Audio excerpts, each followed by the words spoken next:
sahabat yang beriman dan dirahmati Allah. Semoga kita dalam lindungan Allah, amin ya robbal alamin.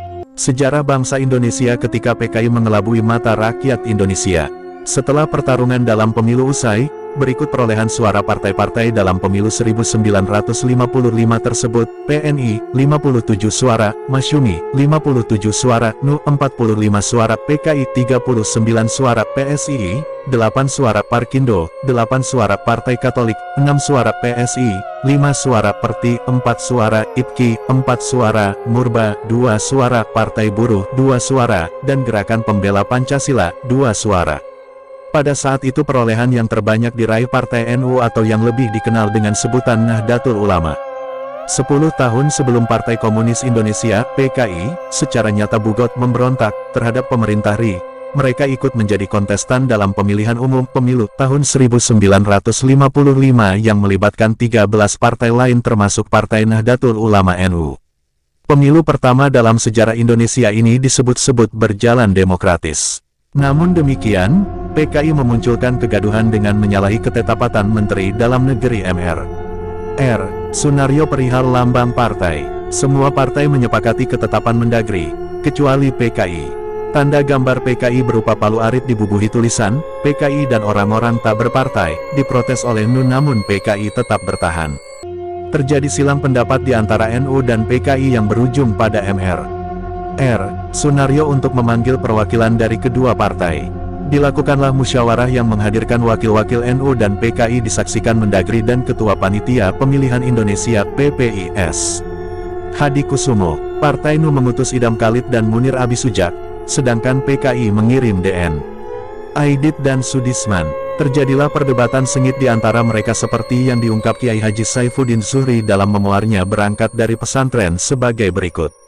Mr. R. Sunario, saya persilakan wakil NU untuk mengemukakan keberatan-keberatannya.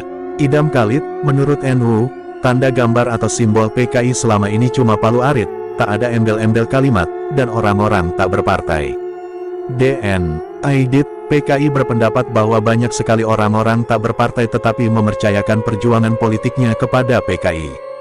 Karena hasrat yang mulia itu kami tampung. Idam Khalid, tetapi tidak semua orang tak berpartai simpati kepada PKI. Dengan menyamaratakan semua orang tak berpartai seolah-olah simpati PKI, jelas bahwa ada niat PKI mencatut nama rakyat bahkan hendak mengelabui mata rakyat.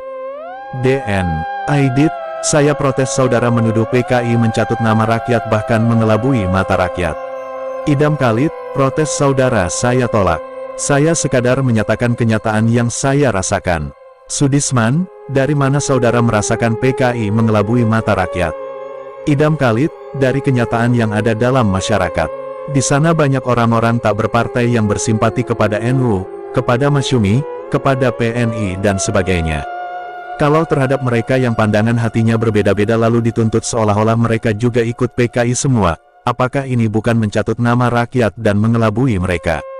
Karena situasi musyawarah semakin panas, Mendagri Sunario mengambil alih dan menyela perdebatan. Mr. R. Sunario, saya harap saudara Aidit mengindahkan keberatan pihak lain. S. Hadi Kusumo, saya kira PKI tidak boleh mengikuti kehendak sendiri. Semua tanda gambar dalam pemilu harus diputuskan melalui kebulatan bersama. DN Aidit, kalau begitu saya usulkan agar NU juga menambah kalimat NU dan semua orang Islam di bawah tanda gambarnya. Idam Khalid, tidak bisa.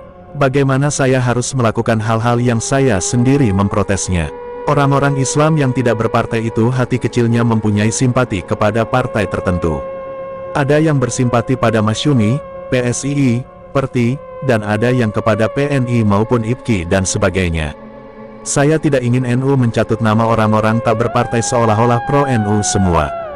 DN Aidit dan Sudisman akhirnya tidak mempunyai argumen-argumen lain untuk membantah. Saya tidak ingin NU mencatut nama orang-orang tak berpartai seolah-olah pro-NU semua. DN Aidit dan Sudisman akhirnya tidak mempunyai argumen-argumen lain untuk membantah Idam Khalid. Pada kesempatan ini, akhirnya Mendagri Mr. R. Sunario dan Ketua PPIS Hadi Kusumo memutuskan bahwa PKI dilarang menyematkan kalimat orang-orang tak berpartai, kecuali tanda gambar palu arit.